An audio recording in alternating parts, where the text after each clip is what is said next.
This is Alex, 32 years old, born in San Francisco, raised in Queens, and now barely surviving on 2 jobs. DoorDash by night, hotel concierge by day. Despite working over 60 hours a week, he's still behind on rent. And the crazy part? He's not alone.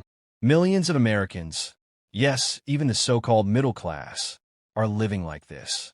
The job market in 2025 looks great on paper. But behind those glossy employment stats is a quiet storm, one that's pushing everyday workers like Alex into exhaustion, anxiety, and second shift just to stay afloat.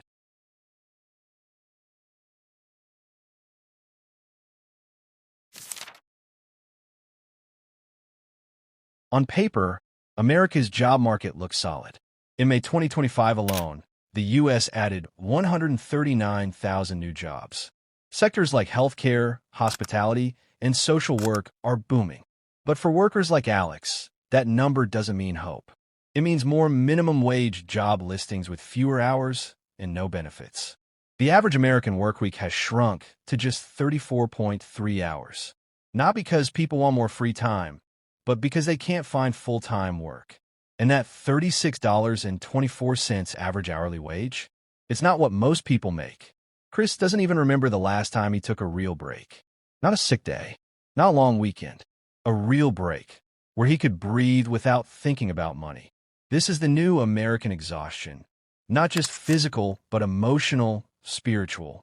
You're told to work hard, but nobody tells you what to do when hard work doesn't work anymore. It's not just Chris. Millions are like him. Teachers driving Ubers. Nurses taking second shifts. Baristas streaming at night, hoping for a viral video. America's job market isn't broken. It's bleeding slowly, and nobody's rushing in to stop the pain.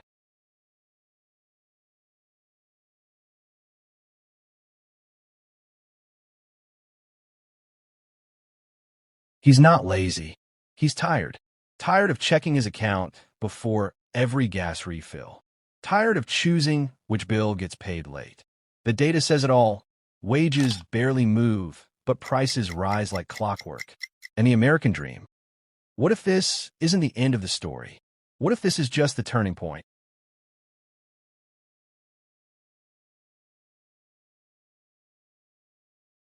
Chris wakes up every morning before the sun. Not out of choice, not from excitement, but from necessity.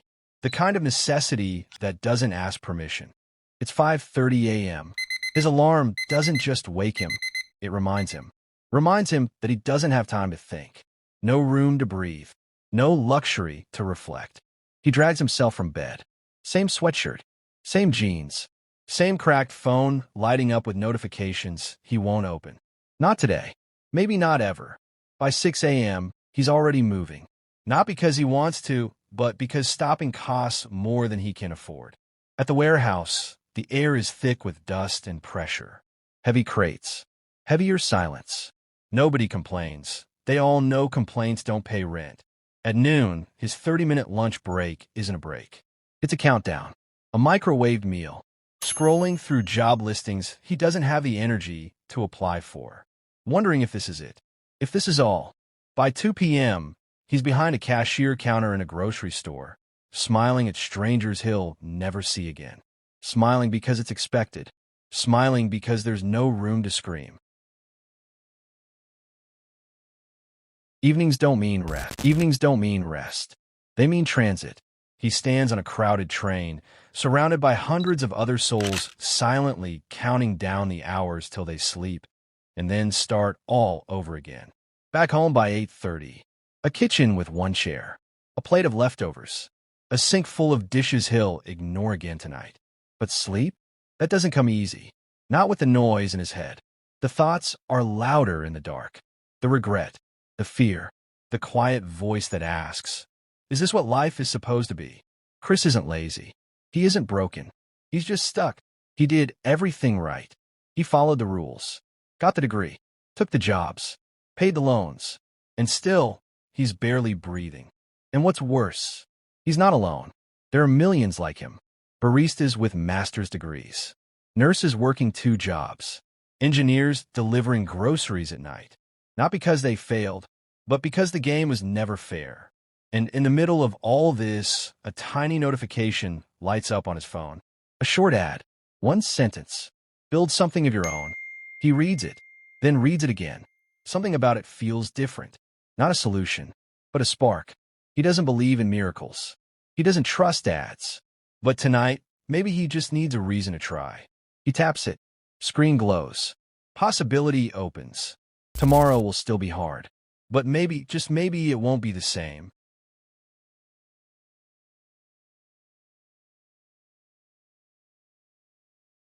That night, Chris couldn't sleep. Something had shifted. It was small, just a thought, really, but for the first time in years, it felt like a way forward. He had seen the data, heard the excuses, lived the struggle. But what if he could do more than survive? What if this was his moment to change the story? By morning, that thought had taken hold. Over 8.9 million Americans are juggling more than one job just to make ends meet. Over 70% say they can't save, can't plan, can't even breathe. And yet, less than 30% ever make the leap to do something on their own terms.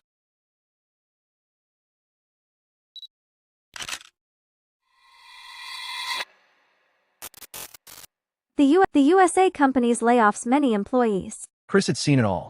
Every article predicting a future where hard work might never be enough.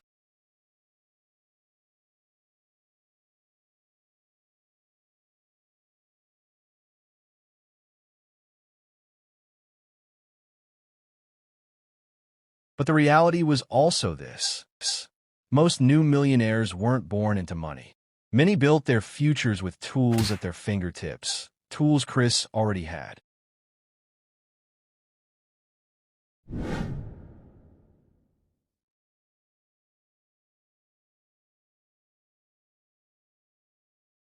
He learned that small businesses create 2/3 of America's new jobs. That people who dare to change their path often felt scared too, but they did it anyway. And as numbers filled his pages, projected costs, estimated profits, he realized something simple but powerful. He didn't need permission to begin.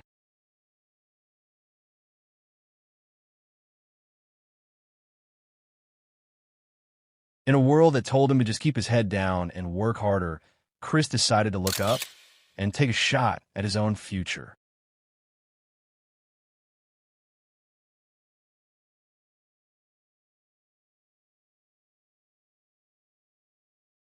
It didn't happen overnight. But one quiet morning, something shifted in Chris. The floor still smelled of last night's bleach. His uniform still carried creases of exhaustion, but his mind was clear. For months, he'd been quietly building something of his own. A small online store, nothing fancy.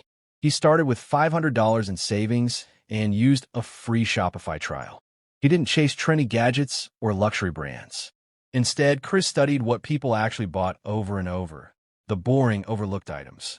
Dish racks, reusable sponges, microwave lids, simple kitchen tools people replaced every few months. Low risk, high need. He focused on the stuff everyone needed, but no one bragged about. And that's where the margin lived. At first, it was slow. $80 the first month. Then $400.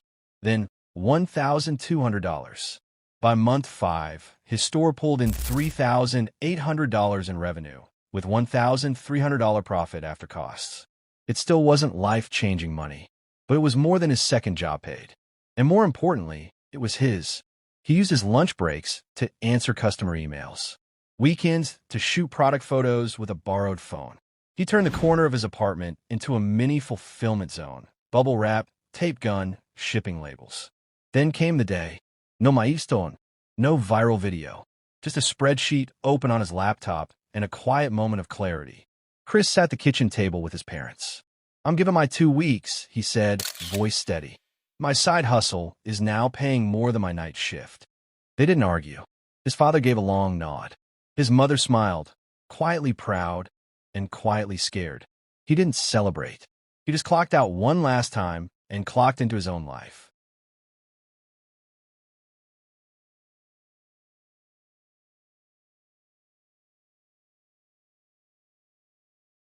Let me drop the truth bomb real quick. Jobs in America? They're not what they used to be. Folks work 2, sometimes 3 jobs just to fill their gas tank.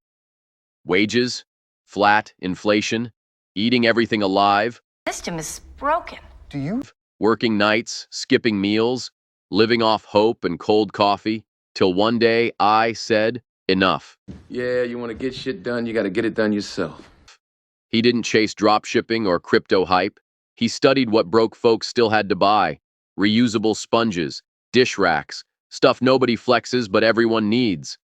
First month, $80 by month 5, over $3,000 revenue, clean $100 profit. From my room, with a $500 savings. Then I did what most fear, I quit. Not on life, on limitations. You want something, go get it. Period. And now, I am not surviving. I am building. Freedom wasn't handed to him. I earned it, one boring product at a time. Why spend your life making someone else's dreams? Tired of just surviving? Subscribe now to learn how to break free, one small move at a time. Don't wait for change. Become it. Hit the bell, drop a comment, and let's build that freedom together. This is where the fun begins. This is where the journey begins. And if you're interested to watch a video on how to start a business because you can be confused, you don't know, then watch these video and try out. Hope you will understand everything. Thank you.